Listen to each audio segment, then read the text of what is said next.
ಕೊನೆಗೂ ಕನ್ನಡಿಗರ ಕ್ಷಮೆ ಕೇಳಿದ ಗಾಯಕ ಸೋನು ನಿಗಮ್ ತಮ್ಮ ಇನ್ಸ್ಟಾಗ್ರಾಂನಲ್ಲಿ ಸಾರಿ ಕರ್ನಾಟಕ ಎಂದು ಗಾಯಕ ಸೋನು ನಿಗಮ್ ಬರೆದುಕೊಂಡಿದ್ದಾರೆ. ನನ್ನ ಈಗೋಗಿಂತ ನಿಮ್ಮ ಮೇಲಿನ ಪ್ರೀತಿ ದೊಡ್ಡದು. ನಿಮ್ಮ ಬಳಿ ಕ್ಷಮೆ ಕೇಳುವುದಕ್ಕಿಂತ ಮತ್ತೊಂದು ಏನಿಲ್ಲ. ನನ್ನ ಪ್ರೀತಿ ನಿಮಗಾಗಿ ಅಂತ ಗಾಯಕ ಸೋನು ನಿಗಮ್ ಪೋಸ್ಟ್ ಅನ್ನ ಹಂಚಿಕೊಂಡಿದ್ದಾರೆ. ನಿಮ್ಮನ್ನ ನಿರಂತರವಾಗಿ ಪ್ರೀತಿಸ್ತೇನೆ ಅಂತ ಇದೇ ಸಂದರ್ಭದಲ್ಲಿ ಪೋಸ್ಟ್ ನಲ್ಲಿ ಬರೆದುಕೊಂಡಿದ್ದಾರೆ ಗಾಯಕ ಸೋನು ನಿಗಮ್. ಇನ್ಸ್ಟಾಗ್ರಾಂನಲ್ಲಿ ಸಾರಿ ಕರ್ನಾಟಕ ಎಂದು ಬರೆದುಕೊಂಡಿರುವ ನಿಗಮ್, ನನ್ನ ಈಗೋಗಿಂತ ನಿಮ್ಮ ಮೇಲಿನ ಪ್ರೀತಿ ನನಗೆ ದೊಡ್ಡದು ಅಂತ ಕ್ಷಮೆಯಾಚನೆ ಮಾಡಿದ್ದಾರೆ. ನಿಮ್ಮನ್ನ ನಿರಂತರವಾಗಿ ನಾನು ಪ್ರೀತಿಸ್ತೇನೆ ಅಂತ ಇದೇ ಸಂದರ್ಭದಲ್ಲಿ ಗಾಯಕ ಸೋನು ನಿಗಮ್ ಕೊನೆಗೂ ಕನ್ನಡಿಗರ ಬಳಿ ಕ್ಷಮೆ ಕೇಳಿದ್ದಾರೆ. ಇತ್ತೀಚೆಗೆ ಬೆಂಗಳೂರಿನಲ್ಲಿ ನಡೆದಿದ್ದಂತಹ ಕಾರ್ಯಕ್ರಮವೊಂದರಲ್ಲಿ ಕನ್ನಡದಲ್ಲಿ ಹಾಡು ಹೇಳಿ ಅಂತ ಬಲವಂತ ಪಡಿಸ್ತಾ ಇದ್ದಂತಹ ಸಂದರ್ಭದಲ್ಲಿ ಅವರ ವಿರುದ್ಧ ರೇಗಾಡಿ ಇದರಿಂದಲೇ ಪಹಲ್ಗಾಮ್ನಲ್ಲಿ ದಾಳಿ ನಡೆದಿದ್ದು ಅಂತ ಒಂದು ಹೇಳಿಕೆಯನ್ನ ಕೊಡ್ತಾರೆ. ಆ ಒಂದು ಹೇಳಿಕೆ ಕನ್ನಡಿಗರ ಆಕ್ರೋಶಕ್ಕೆ ಕಾರಣವಾಗುತ್ತೆ. ಕರ್ನಾಟಕದಲ್ಲಿ ಸೋನು ನಿಗಮ್ರನ್ನ ಬ್ಯಾನ್ ಮಾಡಬೇಕು, ಬಂಧಿಸಬೇಕು ಅನ್ನೋ ಒತ್ತಾಯಗಳು ಕೇಳಿ ಬರುತ್ತೆ. ಇತ್ತ ನಿನ್ನೆ ಬ್ಯಾನ್ ಮಾಡ್ತಾ ಇದ್ದಂತೆ ಕೆಲವೇ ಕ್ಷಣಗಳಲ್ಲಿ ಗಾಯಕ Sonu Nigam sorry Karnataka, my love for you is bigger than my ego, love you always ಅಂತ ಈ ಒಂದು ಪೋಸ್ಟ್ ಒಂದನ್ನ ಹಂಚಿಕೊಂಡು ಕನ್ನಡಿಗರ ಬಳಿ ಕ್ಷಮೆಯನ್ನ ಯಾಚಿಸಿದ್ದಾರೆ. ಫಿಲ್ಮ್ ಚೇಂಬರ್ನಿಂದ ಬ್ಯಾನ್ ಬೆನ್ನಲ್ಲೇ ಈ ಒಂದು ಕ್ಷಮೆ ಯಾಚನೆ ಬಂದಿದೆ.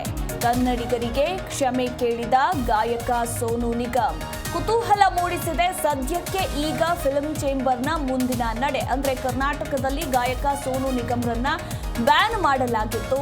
ಇತ್ತ ಬ್ಯಾನ್ ಮಾಡ್ತಾ ಇದ್ದಂತೆ ಗಾಯಕ ಕ್ಷಮೆಯನ್ನ ಕೇಳಿದ್ದಾರೆ. ಹೀಗಾಗಿ ಫಿಲ್ಮ್ ಚೇಂಬರ್ನ ಮುಂದಿನ ನಡೆ ಯಾವ ರೀತಿ ಇರುತ್ತೆ ಅನ್ನೋದ್ರ ಕುರಿತು ಕಾದು ನೋಡಬೇಕು. ಅಂದ್ರೆ ಮತ್ತೆ ಕನ್ನಡ ಹಾಡು ಹಾಡೋಕೆ ಸೋನುಗೆ ಅವಕಾಶ ಸಿಗುತ್ತಾ, ಮತ್ತೆ ಶೋಗಳನ್ನ ಮಾಡೋಕೆ ಫಿಲ್ಮ್ ಚೇಂಬರ್ ಅವಕಾಶ ನೀಡುತ್ತಾ ಅನ್ನೋದ್ರ ಕುರಿತು ಸಾಕಷ್ಟು ಕುತೂಹಲ ಮೂಡಿಸಿದೆ.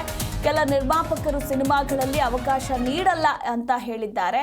ಇನ್ನು ನಿರ್ದೇಶಕ ಸಂಘದಿಂದಲೂ ಕೂಡ ಸಂಪೂರ್ಣ ಬೆಂಬಲ ಸಿಕ್ಕಿದೆ. ಹೀಗಾಗಿ ಫಿಲ್ಮ್ ಚೇಂಬರ್ ಮುಂದಿನ ನಡೆ ಸಾಕಷ್ಟು ಕುತೂಹಲ ಮೂಡಿಸಿರುವಂಥದ್ದು.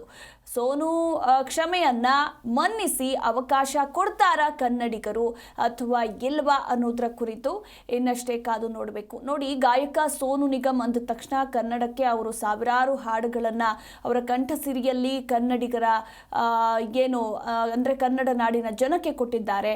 ಅವರು ಹಾಡಿರುವಂತಹ ಎಷ್ಟೋ ಹಾಡುಗಳು ನಮಗೂ ಕೂಡ ಫೇವ್ರೆಟ್. ಆದ್ರೆ ಮೊನ್ನೆ ಅವರು ಕೊಟ್ಟಿರುವಂತಹ ಹೇಳಿಕೆ ಕ್ಷಮಿಸಲಾರದ ಹೇಳಿಕೆ ಅಂತ ಈಗ ಎಲ್ಲಾ ಕಡೆ ಆಕ್ರೋಶದ ಜ್ವಾಲೆ ಭುಗಿಲೆದ್ದಿತ್ತು.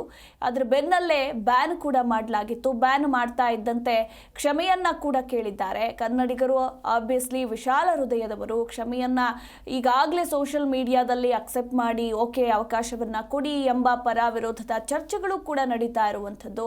ಸೊ ಇದೆಲ್ಲದರ ನಡುವೆ ಫಿಲ್ಮ್ ಚೇಂಬರ್ ಯಾವ ರೀತಿ ಇದನ್ನ ತೆಗೆದುಕೊಳ್ಳುತ್ತೆ, ಅದರ ಮುಂದಿನ ನಡೆ ಯಾವ ರೀತಿ ಇರಬಹುದು, ಮತ್ತೆ ಕನ್ನಡ ಹಾಡುಗಳನ್ನ ಹಾಡೋದಕ್ಕೆ ಗಾಯಕ ಸೋನು ನಿಗಮ್ ರವರಿಗೆ ಅವಕಾಶವನ್ನ ನೀಡುತ್ತಾ ಅಥವಾ ಇಲ್ವಾ ಅನ್ನೋದ್ರ ಕುರಿತು ಇನ್ನಷ್ಟೇ ಕಾದು ನೋಡಬೇಕು.